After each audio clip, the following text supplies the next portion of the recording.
Pastille pour la gorge peut-être. Ah, ne le prenez pas comme ça, monsieur. Oh, quelle belle intro, c'est celle de Darkstone, elle est absolument magnifique. Le jeu est pas mal non plus. Marcus, c'est pour débutants, courage, tu vas finir niveau 1. Ah, va savoir. Parce que j'expliquais à Pierre Boulet avant l'émission que ce jeu, Darkstone, était un jeu idéal pour ceux qui débutent et qui ont envie de se mettre un peu à des jeux un peu genre Diablo, genre Heroic Fantasy. Mais pas trop compliqué, pas trop long, on se prend pas trop la tête. Pour ça, Darkstone est absolument parfait. Alors voilà, je voulais vraiment pas qu'on rate l'intro, donc on va perdre un peu de temps avec quelques chargements et tout ça, mais ça va du coup de voir ce merveilleux dragon dès le début, parce que vraiment, ça met bien l'ambiance et c'est très très impressionnant. Le son est génial, vraiment. J'ai pas encore frimé avec mon système à la maison, Dolby Surround de la mort, THX et tout le bazar, mais vraiment, c'est fait pour être entendu sur plusieurs enceintes et le son est vraiment excellent, au moins dans les intros. Et puis le son du jeu est pas mal aussi, un petit cran en dessous, mais quand même pas mal du tout.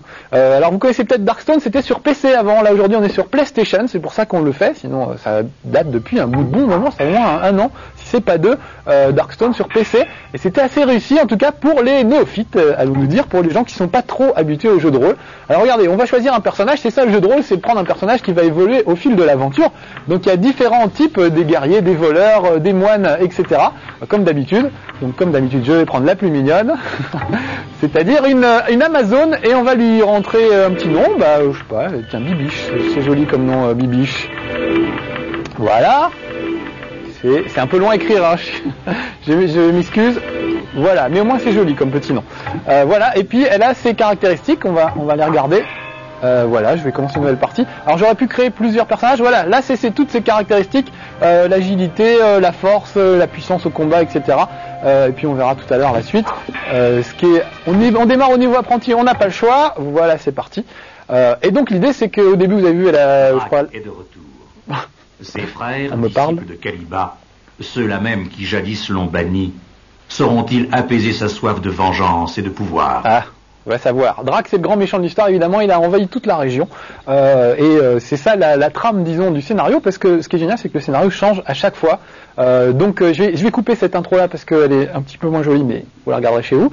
Vraiment, l'histoire, c'est que il n'y a pas d'histoire, justement, ça se fabrique à chaque fois. À chaque fois que vous lancez le jeu, il va créer un nouveau scénario et un nouveau donjon avec des endroits différents, une forêt différente, des couloirs différents, des monstres différents, etc. Ce qui fait qu'on peut rejouer sans arrêt, on tombe jamais deux fois dans le même donjon, mais en même temps, quand on progresse, le niveau monte, donc ça devient de plus en plus balèze.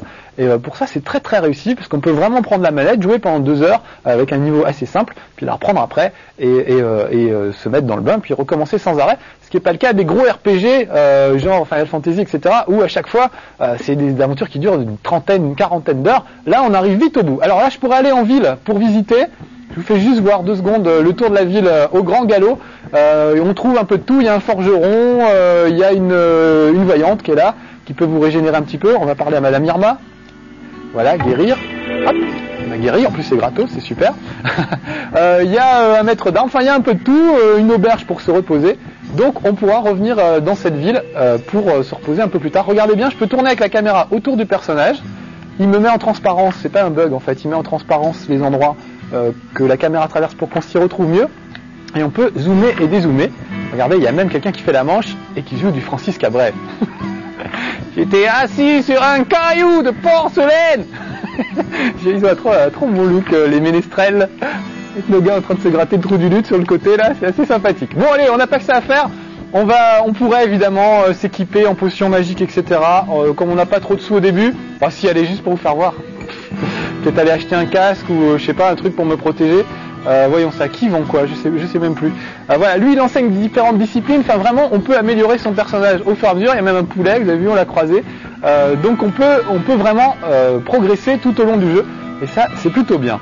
Alors on va acheter des trucs, un équipement de guerrier. Alors par exemple je vais décider de m'acheter un casque, 450 pièces d'or, c'est pas trop cher. Voilà, et le reste j'ai pas trop les moyens. Donc voilà, j'ai acheté un casque, et on va sortir tout de suite, on va aller dans la forêt. Où est-ce que c'est? C'est par là. Voilà. Et on va aller se bagarrer tout de suite. Donc si j'avais discuté avec les habitants du village, ils m'auraient appris qu'il y a des troubles dans le coin, il y a des monstres qui ont envahi un petit peu la contrée. Tout ça, c'est des sbires du fameux Drac dont on a parlé tout à l'heure. Et alors là, je ne sais pas du tout ce qui va se passer puisque à chaque fois, je vous le dis, ça change. Donc je sais pas, j'avais vu un scénario, c'était une vieille sorcière qui avait transformé toutes les femmes du village en statues de pierre parce qu'elle était jalouse de leur beauté. Et pour pouvoir lui demander d'annuler son sort, il fallait lui trouver une espèce de talisman ou je sais pas quoi qui la rendrait jeune éternellement.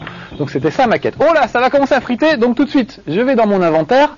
Et regardez bien, je vais m'équiper, donc j'ai ma petite épée, hop, je la mets, mon petit casque, je le mets, enfin ça c'est le bouclier, et voilà le casque. Et puis regardez, il y a de la nourriture pour se régénérer, et puis des potions pour récupérer des points de vie. Je les attache à ma ceinture à gauche et à ma ceinture à droite, voilà. Ça correspond en fait au bouton L1 et R1 du R2, pardon, D2 R2, non, L2 R2 de la manette, et ça permet en cas de problème de vite mettre la main sur une potion. Voilà, bon là je suis tout de suite attaqué par 3 gros monstres. C'est pas des gros monstres, c'est des guêpes géantes. C'est gros pour des guêpes, hein, notez bien. C'est quand même gros comme un deltaplane, c'est assez monstrueux, mais c'est pas le plus gros monstre qu'on puisse trouver dans le jeu. Il y a des dragons carrément dans le monstre, dans le jeu. Voilà, j'en ai frité 2-3. Écoutez, les petites musiques, je les trouve plutôt sympatouilles, moi. Voilà, alors on peut faire tourner la caméra tout autour du personnage, ce qui fait que des fois on s'y retrouve pas bien, on est un petit peu perdu. Il y a une vue de dessus qui est un peu plus pratique, mais qui est malheureusement moins jolie. Oh, dites donc, quelqu'un n'a pas fait tomber un arc, par exemple, par terre, là, je crois bien que si. Oh, regardez, et c'est marrant, les guêpes ont de l'argent sur elles. Les abeilles, c'est vrai qu'ils avaient du miel, mais on savait pas que les guêpes avaient du fric. Vu la taille de la guêpe, en plus, sacré paquet de fric. C'est impressionnant. Donc voilà, là j'ai un peu plus d'argent. Au fur et à mesure que je frite des monstres, je vais gagner de l'expérience. Et je pourrais dépenser les points d'expérience pour améliorer soit ma résistance, soit ma force, soit mon agilité. À moi de choisir, à moi de voir ce qui m'arrange le plus. Oh, elle est touffue cette forêt. Elle est bien rangée en même temps, vous avez vu, c'est quand même tracé à la ligne droite. On dirait vraiment Versailles. C'est super bien rangé. Ah, regardez, un squelette. Ouh, je vais me rapprocher histoire qu'on voit mieux. Alors vous l'avez peut-être remarqué si vous avez connu la version PC, c'est nettement moins joli évidemment sur la PlayStation. Il manque quelques options comme le fait de pouvoir avoir la carte en surimpression. On pouvait faire ça sur le PC. Là la carte, regardez si j'appelle la carte. Alors ça me permet évidemment de me repérer. Tous les endroits en noir, c'est les endroits que j'ai pas encore visités. Là je tourne un petit peu autour du village. Voilà, donc je vais aller essayer d'explorer les coins qui sont un peu noirs. Oh, vers la ville, j'en viens. Et là, le village. On va y aller au village, on est juste à côté, regardez bien. Voilà, je rentre dans le village, je vais reculer un petit peu, et on va discuter avec les villageois. Bonjour, nous subissons une terrible famine depuis que la corne d'abondance nous a été enlevée par un sorcier nommé Zoram. Ça s'appelle toujours Zoram, les sorciers. Mon ami Riken est parti il y a déjà plusieurs mois à la recherche de la corne d'abondance, mais je crains hélas qu'il ne revienne jamais.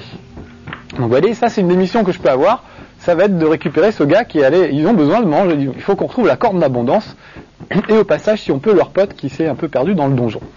Voilà, oh, il n'y a rien à manger là, non. Un peu gourmand comme garçon. Vous voyez, c'est bien fait le coup des maisons qui disparaissent pour qu'on puisse voir le personnage. Ça a l'air d'un bug un peu au début, mais en fait c'est assez pratique ce système de transparence, ça permet de bien se repérer. Et donc, est résistant celui-là. Alors évidemment, le truc c'est de jamais se laisser coincer par 2 monstres à la fois, c'est ce qu'il y a quand même de mieux à faire. Voilà, et là regardez, j'ai des petits points d'expérience. J'ai gagné des points d'expérience, donc je vais aller tout de suite les dépenser. Pour augmenter, voilà, regardez, tac, je vais augmenter ma force, ça me permettra de cogner, tac, tac, tac, plus fort sur les monstres, et donc de gagner encore plus de points d'expérience, et puis quand j'en aurai un bon paquet, je pourrais par exemple améliorer ma résistance ou mon agilité, mais bon, première étape c'est d'augmenter un peu sa force pour pouvoir se débarrasser des monstres à peu près tranquillement et sans trop de problèmes. Bon, je vais jeter un coup d'œil sur la carte parce que je suis un peu perdu, ça j'ai fait, alors j'ai pas fait par là. Voilà, le village est là, bon on va continuer par là, ça a l'air sympa, il y a une rivière pas loin. L'idée donc c'est que sur la version PC, on pouvait continuer à regarder la carte tout en jouant, ça permettait de vachement bien se repérer, c'était un super système je trouve. Là on peut pas, bon, c'est pas bien grave, on s'y retrouve quand même, mais on a un peu du mal avec, faut avoir un bon sens de l'orientation, surtout quand on fait tourner la caméra autour, parce que parfois on sait plus trop où on en est avec tout ça, où est le nord, où est le sud, etc. C'est pas forcément très très fastoche. Chauve-souris, ça mange pas de pain, et puis ça me permet de gagner quelques points d'expérience. Profitons-en. J'ai peut-être été un peu mordu. Vous voyez là, c'est mes points de vie juste en dessous, mes points de vie et les potions que j'ai avec moi. Bon, on dirait bien qu'il n'y avait rien du tout là. J'ai jeté un coup d'œil sur la carte. Non, c'était un cul-de-sac, et il n'y avait rien d'intéressant. Peut-être sur le côté là-bas. pendant un moment. Un drôle de bruit, enfin, un vrai bruit de moustique par contre. Ah oui, regardez, on dirait bien qu'il y a un petit passage là. Super. Ah, j'ai trouvé un casque. Génial. Alors ça va où ça? Les terres de Teriminia. Eh bien allons-y. Alors, c'est pas moi, hein, j'ai bien mangé. On a mangé mexicain ce midi à la cantine, mais là je vous jure que c'est pas moi, c'est un bruit du jeu. Alors le truc chiant, c'est les temps de chargement. Regardez, c'est quand même un petit peu long, je trouve. Sur PlayStation encore, ça se justifie à peu près. Sur PC, c'était vraiment, c'était un peu dommage, ça gâchait un peu techniquement le truc. Mais voilà. Bon, alors les temps de chargement sont un peu pénibles. Sinon, c'est le seul reproche. C'est pas très joli aussi. J'en ai quand même. Finalement, j'en ai des reproches. Mais non, c'est plutôt sympa comme jeu. J'aime bien. Plus j'arrête de dire c'est plutôt sympa, ou alors je vais mettre 5 francs chaque fois que je dis le mot. C'est plutôt sympa. Oh, une araignée. Super, j'en ai pas tué encore. Je suis empoisonné. Ah non, elle est empoisonnée. J'espère que je vais pouvoir la sauver. J'ai dois avoir des fioles de guérison. Oh la vache, elles sont en train de me pourrir la vie, les araignées là. Oh là là là là, je vais utiliser ce que j'avais dans ma ceinture. Voilà, ça m'a guéri. Mais je crois que je suis empoisonné quand même. Et comme j'ai pas pris d'antidote avant de partir, ça va craindre un petit peu, je pense. Il faudrait, pour bien faire, que je retourne au village, acheter une antidote. Et là, je crois que je vais pas franchement avoir le temps. Ah, un parchemin. Oh la vache, et puis je perds des points de vue au fur et à mesure de manière vertigineuse. Je sais même pas si j'aurai le temps de retourner là-bas. Alors regardez, j'ai chopé un arc. Donc je vais m'équiper d'un arc. Ça me changera un petit peu de l'épée. Raté. Comment rater? Ah oui, pardon. Je vous le refais. Raté. Raté. Tu parles de moi, c'est ça. Mais en fait, le truc, c'est que voilà, il faut que j'enlève l'épée avant de mettre l'arc, je pense. Ça doit être ça. Voilà. Clac, sac. Raté. Quoi rater? Ah non, c'est parce qu'elle peut peut-être pas encore manier un arc. Qu'est-ce qu'il faut faire? Dextérité 20, pourtant, elle devrait pouvoir. Ah, peut-être que sa classe de personnage ne peut pas manier les arcs. J'avais pas regardé ça dans le manuel avant. Je vais peut-être préparer des potions aussi au cas où ça tournerait mal. Vaut mieux être prudent. Qu'est-ce que c'est? Le casque. Il doit pas être mieux que celui que j'avais, donc je vais le garder.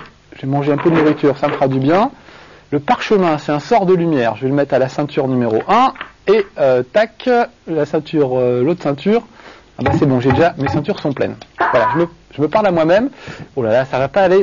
Si elle est empoisonnée à ce point-là et si elle perd un point de vie à chaque fois, je pense que je vais pas rester en vie bien longtemps.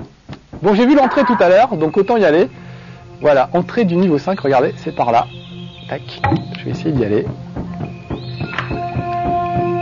Voilà, elle va pas survivre longtemps, j'aurais pas dû me faire empoisonner. Je sens que ça va être un level 1 terrifiant encore. J'avais pas rencontré d'araignées, j'avais eu des...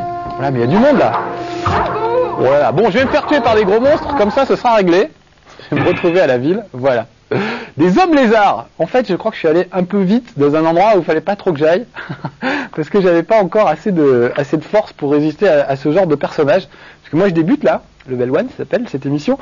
Donc voilà, je suis allé tout de suite. J'aurais pas dû changer en fait de territoire. J'aurais dû trouver l'entrée d'un premier donjon plus facile avant de m'aventurer comme ça un peu violemment sur les mauvais territoires. Bon, on va faire une nouvelle quête. On va reprendre Cocotte, Bibiche, toujours la même, toujours au niveau apprenti. Donc vous voyez, on peut faire une petite partie assez vite fait, surtout quand on meurt vite, ce qui est mon cas. Mais on peut, non, sérieusement, en 3-4 heures, on peut plier une partie sans trop de problèmes.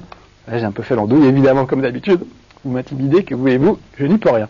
Donc je vais essayer de faire mieux ce coup-ci. On va pas aller à la ville, on va directement aller se bagarrer un petit peu. Et cette fois, essayer d'être un petit peu plus prudent. J'ai oublié, j'ai pas mis de carte de mémoire dedans, mais on peut sauvegarder à tout moment. Ça m'aura évité les petits désagréments que je viens d'avoir là.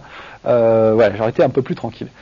Et puis alors là, on a vu que l'extérieur, mais évidemment, il y a des donjons. J'allais y rentrer quand je me suis fait bêtement tuer. Il y a des donjons qui sont très très sombres. Il y a un jeu assez sympa avec la lumière. Il faut essayer de rester planqué. Voilà, sortons de la ville tout de suite. Il faut essayer de rester planqué et de pas, de rester planqué, de pas aller trop dans les zones d'ombre, parce qu'en général il y a des monstres et on les voit pas trop arriver. Donc il faut essayer de rester plutôt en pleine lumière. Après vous avez des sorts de vision nocturne, etc. Qui vous permettent de tenir plus longtemps.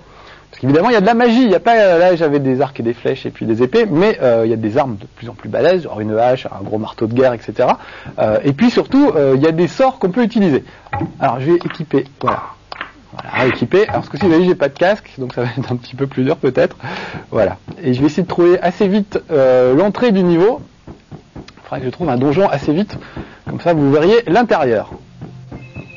Sauf que c'est pas par là du tout. J'aime bien le bruit des petits oiseaux, les musiques toutes douces. L'ambiance est assez réussie en fait.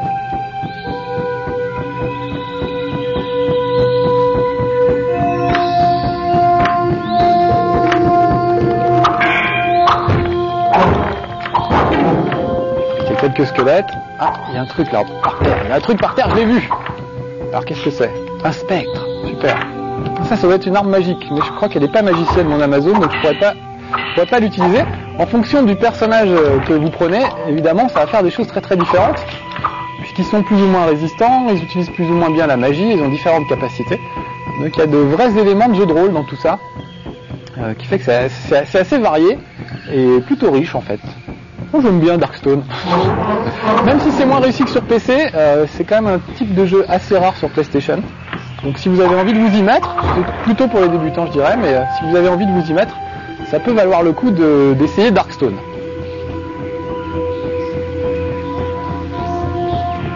Bon, où est l'entrée de ce donjon? Histoire qu'on finisse dans le noir. Ça c'est la ville. Alors qu'est-ce qu'ils ont comme problème? Ah bah c'est le scénario que je vous disais tout à l'heure. Regardez, les femmes ont été changées en pierre dans ce scénario-là. Un truc qui manque aussi, c'est que dans la version PC, on entendait les gars parler et ils avaient des voix débiles. Et ça faisait beaucoup du charme du jeu parce qu'ils avaient vraiment des pauvres voix. Ça me faisait beaucoup rire. Voilà, la sorcière Mika était autrefois la plus belle femme du pays, mais sa beauté n'avait d'égal que sa méchanceté. Et elle jura un jour de transformer en statue toute femme qui oserait être plus belle qu'elle. Voilà, c'est ce que je vous disais tout à l'heure au début. Donc vous voyez, on retrouve un peu les mêmes scénarios, évidemment. Au niveau débutant, il y a un peu toujours les mêmes scénarios qui reviennent. Mais en tout cas, plus vous avancez, plus vous avez des scénarios différents. Et puis surtout, à chaque fois, c'est pas pareil à chaque fois que vous jouez. Ça vraiment, c'est très très agréable de pouvoir faire une petite partie vite fait, une demi-heure, 1 heure pour se faire plaisir. Bon allez, je vais vous laisser là, tant pis on verra pas le donjon. Ah, pauvre de moi. On l'avait vu quand j'avais fait le test de la version PC, donc c'était il y a peut-être 1 an ou 2. Donc je sais que le soir maintenant, il y a des rediffs des vieux level 1 d'il y a 1 an, ça s'appelle Chronogir, je vous conseille de regarder. Ça rappelle de bons vieux souvenirs et des bons vieux jeux qui datent peut-être un peu, mais ça fait toujours plaisir de les revoir. Donc on verrait peut-être Darkstone version PC dans Chronogir. Allez, c'est tout pour aujourd'hui, soyez sages, à bientôt, gros bisous.